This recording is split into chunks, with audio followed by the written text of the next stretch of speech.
paz do Senhor Jesus. Nós estamos aqui para mais uma aula do Instituto Bíblico Teológico Aliança, ligado à Igreja Aliança Evangélica Missionária. Nossa aula de hoje é Eclesiologia. Vamos também falar de prática eclesiástica, administração eclesiástica e direito cristão. Ok? Que Deus abençoe a todos que estão aí agora nos assistindo, em nome de Jesus. Vamos correr então a matéria, lembrando que o aluno tem disponível no ambiente AVA todo o material de estudo, desde apostilas, livros e também o fórum, onde serão postados atividades e trabalhos a serem executados. Bom, vamos lá. Eclesiologia é o ramo da teologia que trata da doutrina da igreja, seu papel na salvação, sua origem, sua disciplina, sua forma de se relacionar com o mundo, seu papel social, etc. Quando nós falamos da igreja de Cristo, certamente podemos afirmar que a igreja nasceu em Cristo e por Cristo. Apesar disto, nos evangelhos, não vemos o sentido técnico da palavra eclésia, igreja, Mateus capítulo 18, versículo 17, e nem um processo de organização da igreja. Cristo mesmo não organizou a igreja, o que foi trabalho dos apóstolos após o Pentecoste. Observando este fato, um autor, Charles Fisher, destaca 3 períodos que podem ser observados na vida da igreja cristã. O período pré-natal, neste a igreja tem a presença corporal de Cristo. O período da infância, quando a igreja ainda está vivendo como aquela que sob tutela, mas preparando para ter uma vida independente. E o da maturidade, nesta a igreja já tem o seu corpo de doutrina, já possui oficiais e se mostra apta para dirigir. Nós vemos o processo natural da igreja se formando, ok? Nós vemos lá primeiro Cristo, os apóstolos, depois nós vemos o trabalho da igreja se disseminando, Jerusalém, Judeia, Samaria, depois através do apóstolo Paulo até os confins da terra, e a maneira como essa igreja naturalmente foi se organizando nos lares, nas casas, utilizando muitas vezes as sinagogas. Paulo fez muitas vezes isso. Então veja só, não há uma linha teórica para isso, há uma linha natural e formativa da igreja, da eclésia. Bom, e o termo eclésia, a igreja vem de eclésia, ele significa chamar. E esse termo foi utilizado pelos escritores neotestamentários porque expressa a noção de convocação, os chamados de fora para dentro, E os hebreus também usavam o termo carral, que também denotava suas assembleias, os chamados de fora para dentro, Então, congregação, igreja, a igreja é eclésia, Ela é a congregação daqueles que foram chamados de fora, do reino das trevas, para o reino da luz e de Cristo. Um outro ponto importante que devemos entender é que o correto é igrejas, no plural, e não igreja. O romanismo, ele é ocupado pela concepção que se arraigou no povo de que há igreja, como se houvesse uma única igreja, Então, para fundamentar o dogma do papado, o romanismo ensina que há somente uma igreja, a Igreja Católica Apostólica Romana, o que é um disparate, e porque à luz do Evangelho nós vemos que não é isto, e esta é então a única igreja, a guardadora da fé, etc.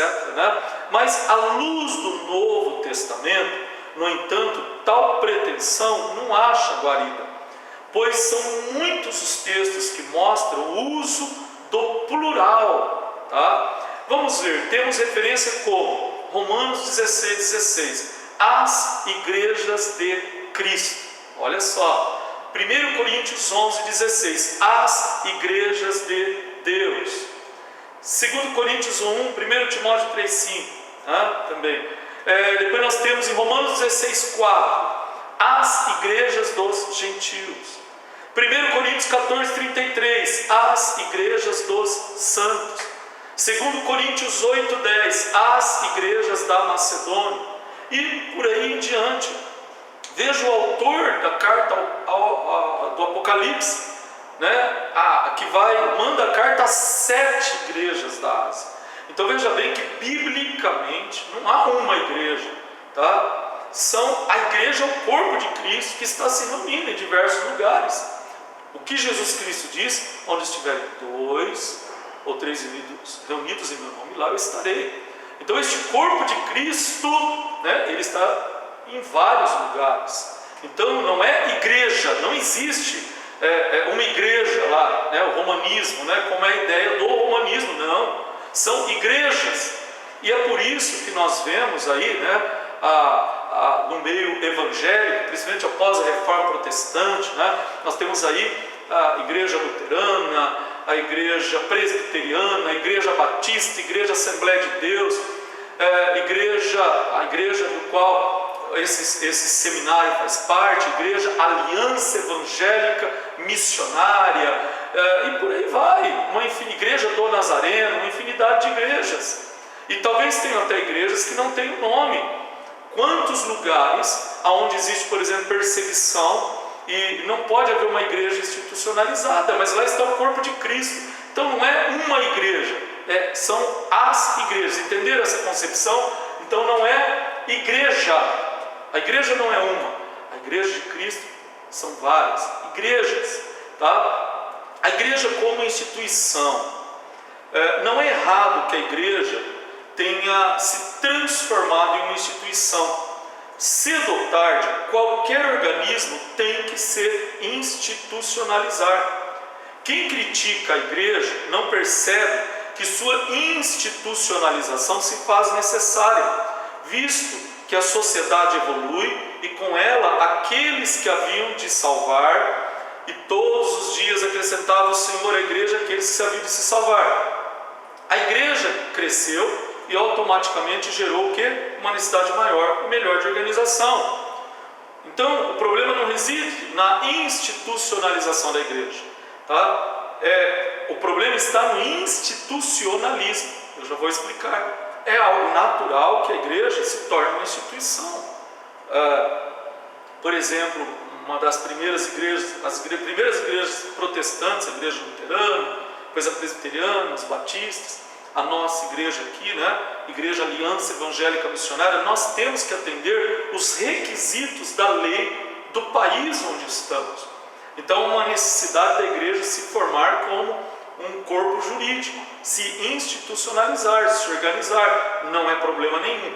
Veja bem, depois nós vamos explicar essa diferença da igreja instituição e do corpo de Cristo, tá? Tem diferença. O corpo de Cristo não tem placa, não tem nome, tá? São os salvos de todos os lugares, em todas as partes, mas a igreja em si, esse corpo, quando se reúne em algum lugar ou em algum país, como nós aqui, Brasil, né? Nós temos que nos organizar para respeitar as leis do país. Ok? O problema não está na instituição, mas no institucionalismo, ou seja, é gerar uma máquina administrativa e que as prioridades se voltem todas para essa máquina administrativa, em detrimento da missão da igreja, que é pregar, evangelizar, cuidar apacentar as suas ovelhas, ok? Então nós vimos aí a igreja como instituição, tá?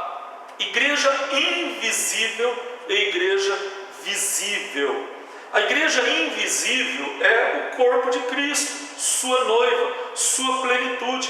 A Bíblia no Novo Testamento se refere a ela de várias maneiras. Olha só, 1 Coríntios 12, 27. Ora, vós sois o corpo de Cristo. Então a igreja como o corpo de Cristo, noiva de Cristo, bodas do Cordeiro, e já sua noiva se aprontou. Apocalipse 19, 7. E assim vai. Então nós vemos que a igreja invisível é o corpo de Cristo, ou seja, o grupo composto de todos os verdadeiros crentes, tá? salvos e remidos no sangue de Jesus, que louvam e adoram o nome do Senhor. Devemos também acrescentar aqueles que já morreram em Cristo Jesus, estão à espera da ressurreição, ok? Que fazem também parte dessa igreja invisível, tá? E a igreja visível? A igreja visível, ela é a igreja institucionalizada, a igreja presente. Ela é composta por todos aqueles que professam, né, a sua crença, por exemplo, a nossa crença evangélica, né, e tem um lugar, tem uma comunidade, tem um grupo, nós estamos aqui, nós conseguimos nos olhar, tá? Então, veja bem, todo crente verdadeiro faz parte da igreja invisível, todos nós, tá? Mas cada um de nós pode estar fazendo parte de uma igreja visível, entenderam? Então, quando nós falamos dessa igreja invisível, é a igreja de Cristo, a igreja universal de Cristo, tá? Esquece nomes aí de denominações, né? Eu estou falando da universalidade da igreja de Cristo, do conjunto de todos aqueles que amam e adoram o nome de Jesus, inclusive, até mesmo devemos lembrar que daqueles que já morreram em Cristo Jesus estão guardando a ressurreição, tá? E quando nós falamos da igreja visível, tá? Nós estamos falando daquele grupo de pessoas que adoram o Senhor Jesus e congregam em algum lugar, tá? E esse lugar pode ser uma igreja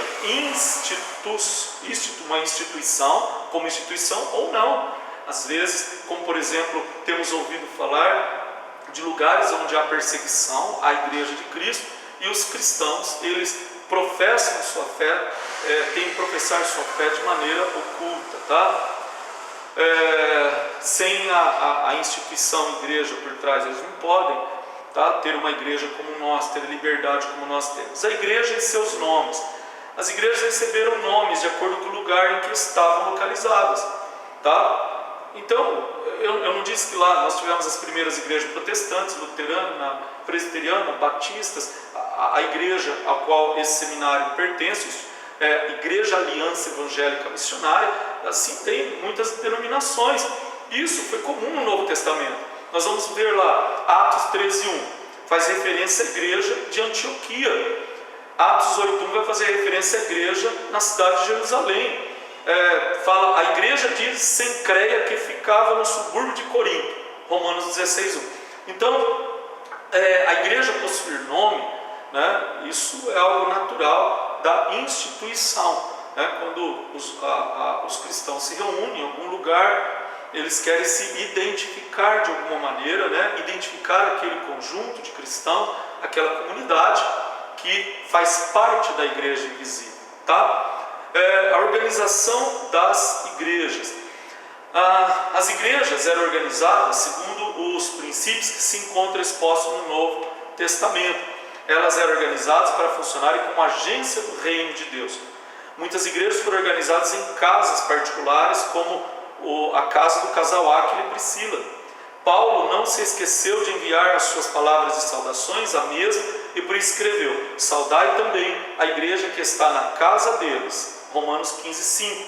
Também na casa de Gaio existia uma igreja. Escrevendo a Filemon, ele faz referência à igreja que se reúne em sua casa. Filipenses 2. Então, a igreja, como nós falamos, a igreja, ela no começo, ela se organizou nas casas. Ela encontrou a sua maneira de se organizar, tá? Por quê? Porque aquele grupo de pessoas precisava de estar em lugar, de ter um lugar para congregar, para gerar comunhão, tá? Então ela foi gerando uma organização. Lembra que eu falei no começo, né? Que nós temos uma linha de desenvolvimento natural no processo de organização da igreja no Novo Testamento.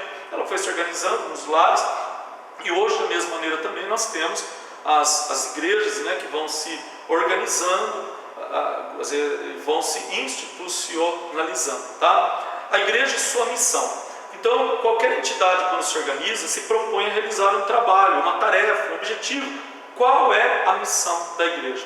A missão que o nosso Senhor Jesus Cristo deixou para a igreja é propagar o seu reino, é propagar o reino de Deus através da mensagem do Evangelho, ok? Então essa é a missão da igreja. Se a igreja, veja bem, se a igreja começa a fugir, tem hoje aí essas questões aí, essas teologias do inferno, né?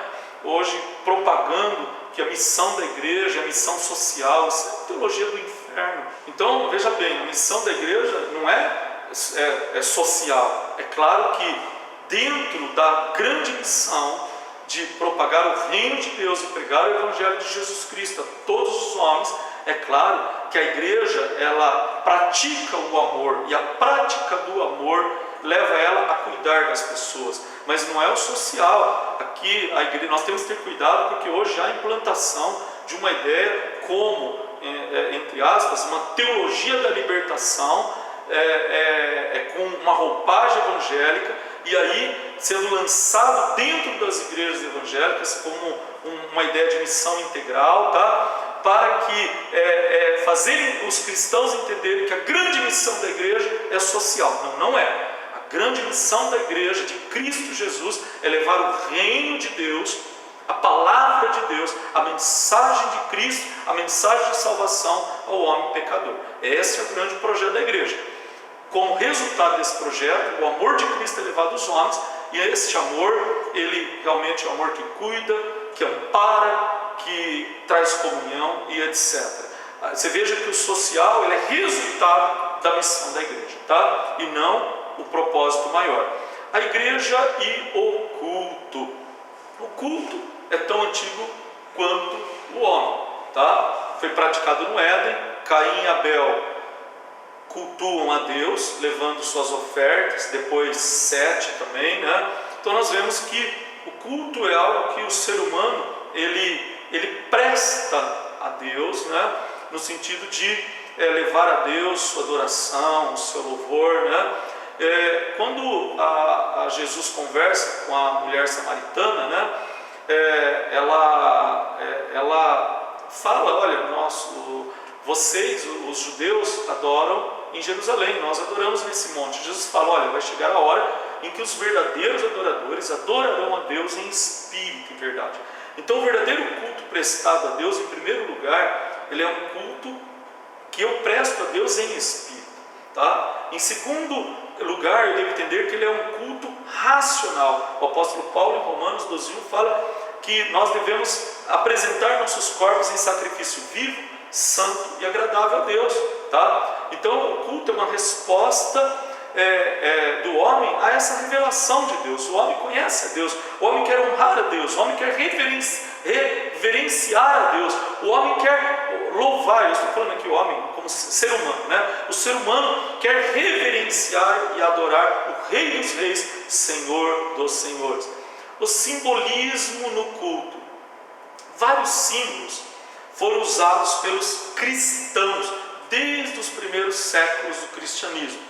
Por exemplo, a cruz. A cruz, ela é o símbolo por excelência, onde a cruz sem imagem, porque a Bíblia é clara que nós não podemos, Deus proíbe no decálogo a veneração à imagem, nós não podemos fazer imagens. A cruz sem imagem, tá? Ela é um símbolo por excelência da morte de Cristo.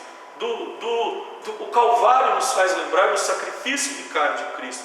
O peixe, o símbolo do peixe foi usado pelos primeiros cristãos quando eles eram perseguidos, né? As letras IHS, significando Jesus Salvador dos homens, a letra XP, significando Cristo. Então, símbolos usados hoje no culto das igrejas evangélicas são a cruz, continua sendo usada, simbolizando o sacrifício de Cristo, a mesa da Santa Ceia, né, que é o memorial ali de Cristo, o púlpito, onde há o testemunho da palavra, a Bíblia, que é a revelação de Deus, a música, que nos lembra o louvor, o batistério, as igrejas que tem, né, lembrando o batismo. Agora, existe perigo nos símbolos? Sim, os símbolos podem trazer perigo se nós começamos a venerar mais a coisa do que aquilo que deve ser venerado. Então, pessoa começa a adorar a cruz. Não, a cruz é um símbolo do sacrifício de Jesus Cristo. Eu adoro a Cristo. A cruz me faz lembrar. A mesa da Santa Ceia me faz lembrar que eu devo ali participar daquela comunhão em memória de Cristo. O púlpito me lembra que aquele lugar é sagrado e que lá está a palavra de Deus. Ok? No culto nós temos a chamada liturgia. A liturgia é uma forma prescrita de culto, tá? Algumas igrejas são extremamente litúrgicas, como a Igreja Católica Apostólica Romana, a Igreja Luterana, a Igreja Episcopal. Outras são semi-litúrgicas, como as igrejas presbiterianas, igrejas metodistas e batistas. Mas existe uma liturgia que ela é mais usada hoje nas igrejas, nesse novo movimento de igrejas renovadas, né, de renovação, igrejas mais pentecostais, que é o chamado ordem de culto, uma liturgia que ela tem sim uma ordem, tá? Mas ela é um pouco mais aberta, vamos dizer assim. Então todo culto tem que seguir uma ordem, ele tem que ter um início, ele tem que ter o fim, ele tem o objetivo, tá? Então a ordem de culto tem esse papel, entre aspas, mais semi-litúrgico. Tá? Então ele não deixa nem totalmente aberto, desgarrado, porque senão também temos um culto totalmente sem ordem, tá? Não tem hora para começar, não tem hora para iniciar, não tem hora para nada, ok? E a Bíblia é clara no livro de 1 Coríntios, o apóstolo Paulo falando acerca da ordem no culto. Então a ordem de culto é uma liturgia mais aberta, é um semi-litúrgico, tá? Onde você tem ali o prelúdio, que é a convocação para adoração e oração, os hinos, o louvor, as boas-vindas aos visitantes, o ofertório e dízimos, o horário da pregação, o horário de oração por libertação, pelos enfermos, a bênção apostólica, o fim, tá? Ok? Então, dentro dessa ordem de culto, nós temos essas principais partes, né, do culto. O culto ele tem os hinos, onde eles vão refletir a convicção da nossa fé, nossa adoração, nossa esperança, tá? E os hinos, as igrejas que têm seus ministérios de louvor, inclusive, né? Eles podem ser de adoração, podem ser devocionais, podem ser hinos didáticos, hinos que estão ensinando elementos da palavra de Deus, hinos de guerra, né? De força, de fé, tá? Nós temos também nessa ordem de culto a leitura da Bíblia. A leitura da Bíblia é importantíssima. A igreja que não lê a Bíblia e não motiva os seus membros a trazerem, usarem a Bíblia, né, é um problema, tá? O protestantismo, uma das bases da reforma protestante foi, né, trazer a Bíblia, trazer a palavra de Deus para o povo. Nós devemos, como pastores, como obreiros, motivar o povo de Deus a fazer a leitura da Bíblia e trazer a Bíblia para o culto. Então, a leitura da Bíblia é uma parte importante, né? A oração é outra parte importante, a pregação da mensagem é a parte central do culto. E é uma grande responsabilidade do pregador transmitir as verdades do Deus eterno. A igreja deve motivar o dia do Senhor. É claro que nós evangélicos, temos o domingo como um dia separado para adorar ao Senhor. Existem outras linhas evangélicas que separam o sábado. Agora deixa eu esclarecer algo. Jesus Cristo foi bem claro: eu sou o Senhor do Shabat, do sábado. A palavra sábado, né, no hebraico é dia de descanso. Eu sou o Senhor do descanso. Então, se você tirar a palavra sábado, você vai entender: eu sou o Senhor do descanso.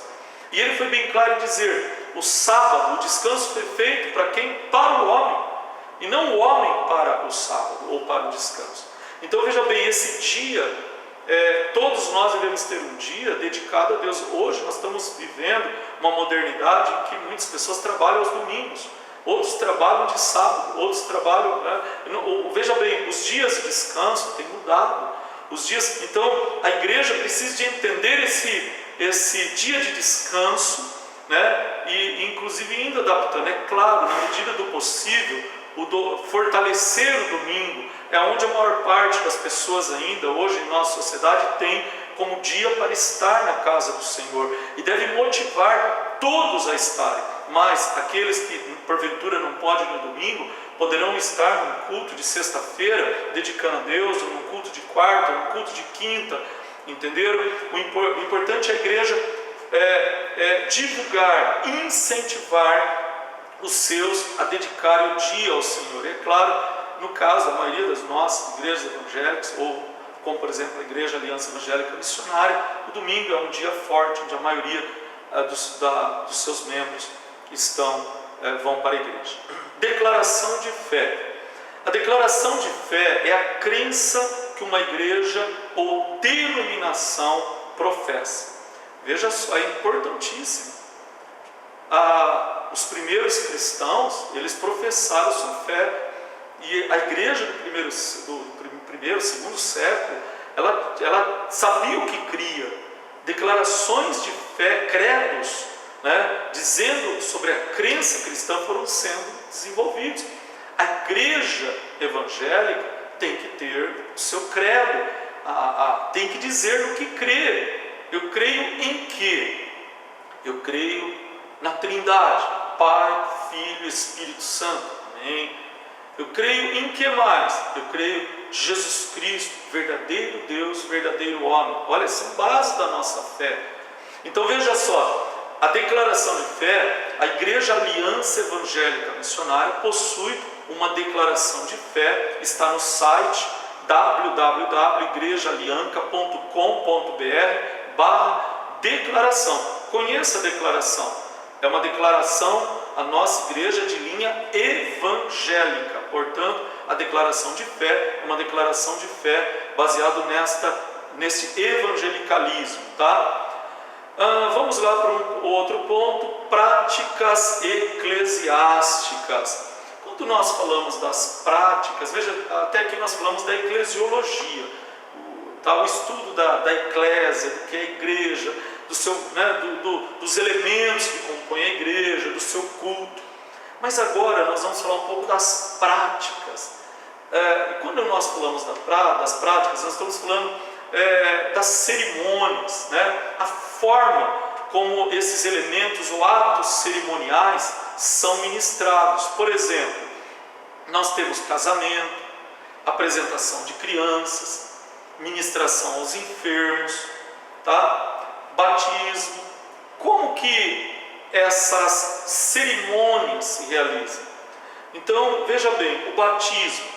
O batismo é uma cerimônia religiosa feita pela igreja que tem base bíblica, Mateus 28:18, batizando-os em nome do Pai, do Filho e do Espírito Santo. A igreja tem uma maneira de fazer essa cerimônia. Nós, por exemplo, na Igreja Aliança Evangélica Missionária, batizamos em conformidade com a Bíblia Sagrada em nome do Pai, do Filho e do Espírito Santo, em nome da Trindade. E é uma festa para nós o batismo, porque é uma alma que está se rendendo a Jesus Cristo. Santa Ceia, também uma cerimônia que tem base bíblica. Veja só, Mateus 26, capítulo 26, versículo 26 a 28.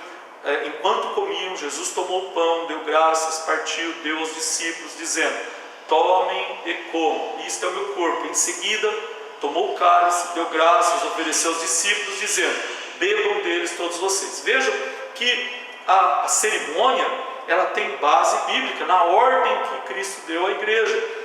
Na Igreja Aliança Evangélica Missionária, a igreja a qual eu pertenço, a Santa Ceia é um momento que nós reverenciamos, é um momento de comunhão do corpo de Cristo, e nós praticamos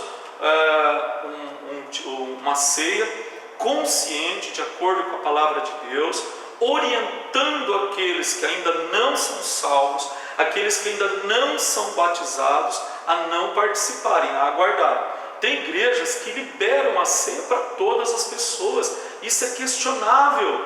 Por quê? Porque a ceia, ela é memorial, em memória de Cristo. Ela é a participação dos salvos. E o pastor tem responsabilidade, porque a Bíblia fala que a pessoa deve comer, participar, tomar o suco da vida, representando o sangue de Cristo, comer do pão, representando o corpo de Cristo, conscientemente. Há perigo de, se não fazer conscientemente, estar fazendo para a sua própria condenação. Quantos pastores que, ao abrir as portas para que todos, qualquer pessoa pratique assim, às vezes a pessoa está em pecado. Veja bem, eu não estou querendo dizer que o pecador não possa vir a Cristo, não é isso, mas a pessoa está em pecado, adultério, ou no alcoolismo, e ela vai ali, participa da ceia, porque o pastor disse que ela deve participar, sem convicção de pecado, sem convicção de arrependimento, sem convicção de mudança de vida, sem se batizar e cumprir a ordem de Cristo. Qual é a ordem de Jesus? Marcos 16:16, todo aquele que crer e for batizado será salvo. Então veja bem, é sério, é uma cerimônia séria, tá? Então nós vamos ter aí cerimônia de casamento, outro ato importantíssimo baseado na palavra de Deus, tá? Cerimônia de recepção de novos membros. Como é bom, nós estamos recebendo novos membros. Seja bem-vindo, você que é visitante, e depois esse visitante se torna um membro da igreja, né? De carteirinha. Muitas igrejas têm o cartão de membro, a carteirinha de membro. Isso é uma bênção para a igreja, né? Nós temos aí cerimônia de apresentação de criança, segundo a palavra de Deus. A igreja evangélica, a grande maioria das igrejas evangélicas, obedecem à Bíblia Sagrada, à palavra de Deus, no que tange a somente apresentar crianças. Como Jesus Cristo foi apresentado como era criança a Deus, consagrado a Deus. A criança não tem pecado, batismo e arrependimento dos pecados, né? Então são cerimônias que fazem parte da vida da igreja.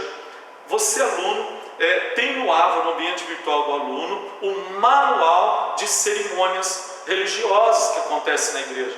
Inclusive, uma das tarefas, você deve ler, você deve preparar uma cerimônia, né? Tem tudo lá, acompanhe, leia, verifique o ambiente AVA, as atividades de fórum, ok?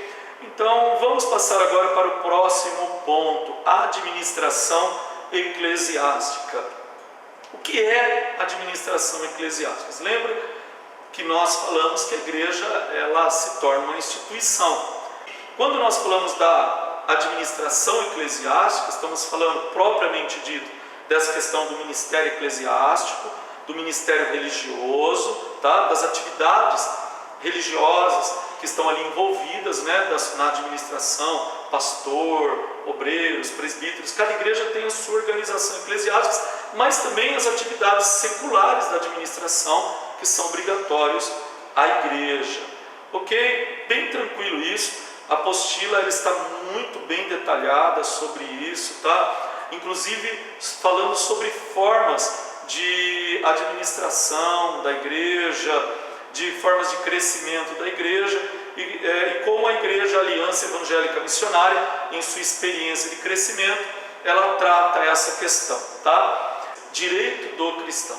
A Constituição da República Federativa do Brasil, promulgada no dia 5 de outubro de 1988, no artigo 5º, inciso 6º, assegura o direito fundamental do livre exercício dos cultos religiosos em todo o território nacional. Garante ainda neste mesmo inciso a proteção aos locais de culto e suas liturgias, conforme regras a serem especificadas em lei. O aluno, a aluna, vai ter aí na apostila todas as normatizações, definições em leis referente ao direito que nós, como cidadãos aqui no Brasil, nós como cidadãos cristãos evangélicos temos, né? Então vale a pena você ler, você conhecer como obreiro, como pastor, até porque, né, nós aqui no Brasil temos liberdade religiosa, liberdade para expressar nosso pensamento, nossa religião e a pregação do Evangelho. Eu espero que Deus tenha te abençoado na matéria eclesiologia, né? práticas eclesiásticas, direito cristão. Nós fizemos um conjunto, né? Incluímos aí dentro da eclesiologia a questão das práticas eclesiásticas, o direito cristão. Espero que tenha sido uma bênção para você, em nome de Jesus, viu?